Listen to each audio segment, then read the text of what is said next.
Olá, eu sou Hilton Santos e sejam todos bem-vindos aqui no nosso canal, que tem por objetivo contar histórias bíblicas em uma linguagem acessível a todos. E a nossa história de agora se encontra em 2 Samuel, no capítulo 14. E o cenário nada mais nada menos do que o seguinte: bom, após os 3 anos lá isolado, né, em exílio, Absalão planeja voltar, né? Então ele conta com a ajuda, né, do seu primo Joabe. E Joabe parece que eles estavam meio que em sintonia, né? Eles se davam super bem e tal. E Joabe percebe que já está rolando uma inclinação para o rei para que o seu primo, né, o filho dele, possa voltar ao convívio e tal, sair daquele isolamento, sabe lá onde ele estava, etc, etc.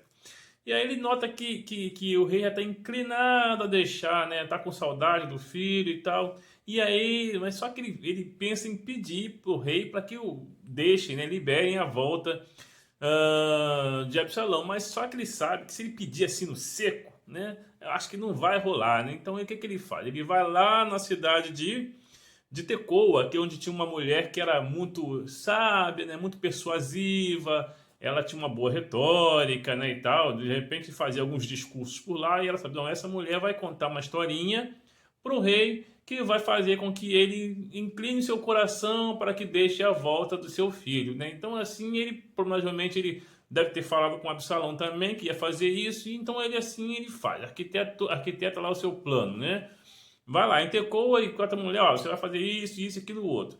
Aí tudo bem, ele traz essa mulher de Tecoa para Jerusalém, né, ele consegue uma audiência, né, com o rei para ela, né, claro, ele tinha suas influências, mexe os pauzinhos, né, tal, tinha o seu QI, então através de Joabe ela consegue uma audiência com o rei, e aí o rei a recebe, e aí ela conta aquela historinha, né, aquela conversinha para boi dormir, né, olha rei, eu sou viúva, eu tenho 2 filhos, e tenho um, né, saíram uma contenda lá no campo, aí um feriu, né, brigaram que ninguém conseguiu apartar, e um feriu o outro, matou o outro, aí querem que mate aquele que ficou vivo para vingar o que ficou morto, né, então eu também sou meio culpada, então a história dela vai fazendo alusão, né, ao mesmo tempo que ela conta uma história, ela vai fazendo alusão à própria história do rei com seu filho, né, inclusive reconhecendo que ele, insinuando inclusive que ele teve uma parcela de culpa nos acontecimentos. Então ela vai contando essas historinhas assim e tal.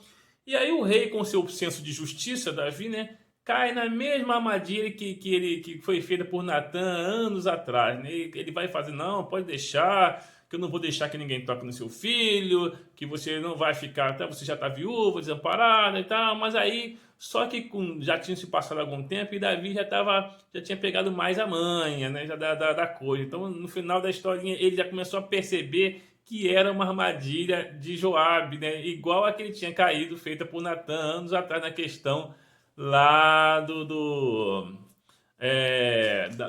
da traição, né, de Urias, da morte de Urias, né? E a traição dele com Batseba. Pois bem, então ele percebe isso e fala: vem cá, minha senhora, se eu te falar uma coisa, não, não me esconde não, fala a verdade, na boa, fala a verdade que eu já sou macaco velho, já tô tarimbado, já tô cascudo aqui nessa parada aqui. Não foi Joabe que pediu pra você contar essa historinha, não? Não fala de boa, pode falar que não vai ser punido, não vai dar nada pra senhora, não vai rolar não, prometo, palavra de rei. Aí a senhora, realmente Joabe me instruiu, né, a contar essa história, né, para que te sensibilizasse e tal. Ele falou: tá bom, tá de boa, tá de boa, tá de boa. Então pode falar para Joabe que eu vou atender o pedido dele. Aí, beleza, ele despede a senhora e fala lá para Joabe: olha, Joabe, pode deixar, não precisa. Eu sei que apesar da sua historinha, né, enfim, daquela sua conversa para boi dormir, mas eu vou atender o seu pedido e pode buscar lá o jovem Absalão. Então o Joabe fala, inclina-se e fala: não, que bom que eu sei mercê, né, apesar de tudo, né, você não brigou comigo. Tudo bem, eu senti que eu tenho uma moralzinha aqui e tal. E foi lá, buscou Absalão, né? Só que falou assim: ó, só que tem um detalhe.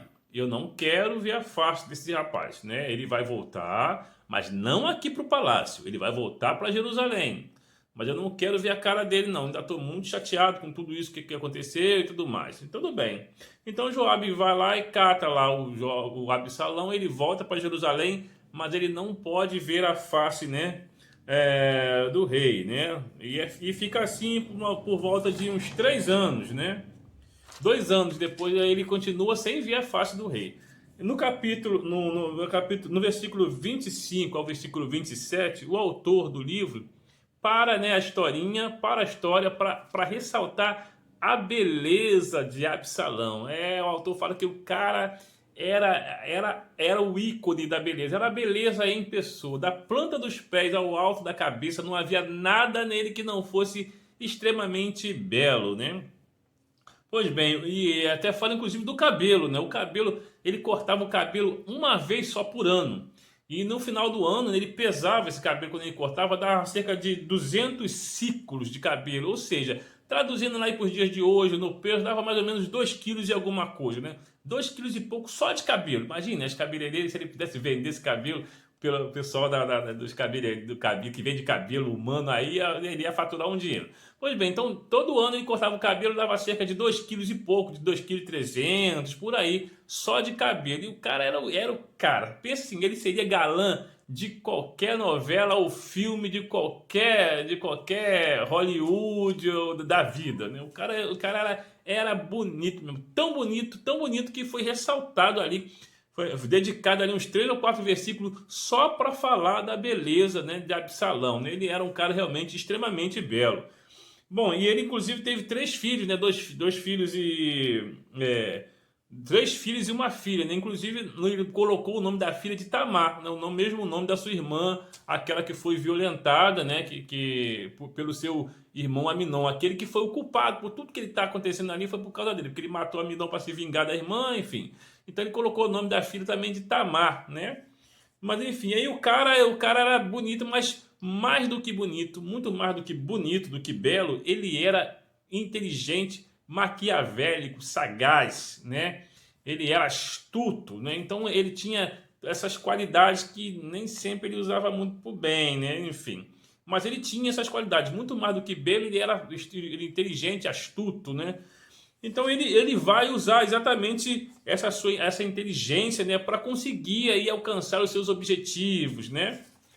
Pois bem, então Absalão era o belo, né? Absalão, o bonitão, fica 2 anos lá isoladinho, né, do rei e tal. Só que ele tinha outros planos. Ele não pretendia ficar isolado para sempre. Ele queria voltar porque ele tinha um plano. E que plano, né? E que plano que ele tinha, né? Aquela cabecinha bela dele não valia praticamente nada, né? Ele estava planejando alguma coisa.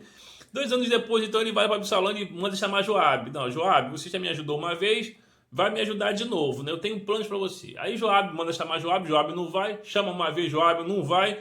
Na terceira vez ele fala assim, ó, o meu servo, assim, ó, vai lá, eu tenho um campo de cevada de Joabe lá, queima tudo, passa o rodo e deixa comigo. Mesma história, mesmo esquema da morte do irmão dele lá, passa o rodo lá, vai lá e queima aquele campo lá e deixa comigo. Aí Joabe fica macho, fica sabendo que foi no campo de cevada, a plantação de cevada toda se perdeu, porque foi queimada pelo Amando, né? De Absalão, e vai lá, o que você quer afinal? Aí ele fala, olha só, Joabe, já tô aqui há 2 anos, eu preciso voltar, e vai lá e fala com o rei lá que eu quero voltar. E aí Joabe, né, de novo, caraca, esse pé no saco, né? Apesar de tudo eles se davam bem, né? Os primos se davam bem. Joabe era um bem mais velho, mas ele se dava bem. Aí Joabe vai lá e intercede de novo, agora sabendo que ele já tinha uma moral com o rei, não precisava contar nenhuma historinha, né? Ou nem terceirizar o serviço, né? Ele pessoalmente foi lá no rei e falou: Rei, olha, o cara quer voltar, né? Tá, quer aí curtir a sua presença, circular pelo palácio, igual os outros filhos, afinal de contas ele é filho, né? Pá, né? Aí o rei, tá bom, pode trazer o cara aqui. E aí ele chega no palácio humilde, né? Humildemente se ajoelha, se prostra diante do rei, abraça, beija o rei, eles se beijam, fazem as pazes, né? Fazem as pazes, né? Pelo menos da parte de Davi, sim, né? Mas da parte de Absalão, nem tanto. Ele tinha planos, ele tinha planos, né? Ele tinha planos. Então ele volta no coisa, né? E a primeira coisa que ele faz é conseguir um mini exército para ele. Ele consegue aí 50 homens que são leais e ele começa a arquitetar o seu plano, né? O plano esse que ele vai ser nada menos de conspirar contra o seu próprio pai, né? Ele começa a conspirar contra Davi, né? Devagarzinho vai fazendo a sua cama, vai fazendo seu esquema, né? Conseguindo seus adeptos, ele vai começando a conspirar contra o rei. Como ele faz isso, de que jeito e no que isso vai dar, isso aí já é assunto para uma próxima história, nem no mais aquela velha história, né? Dá aquele fortalecer lá, curta, compartilha, comente, né? Se inscreva no canal, ative o sininho, fique com Deus e pense nisso, mas cuidado, cuidado, cuidado. Não seja astuto como a Absalão, mas pense.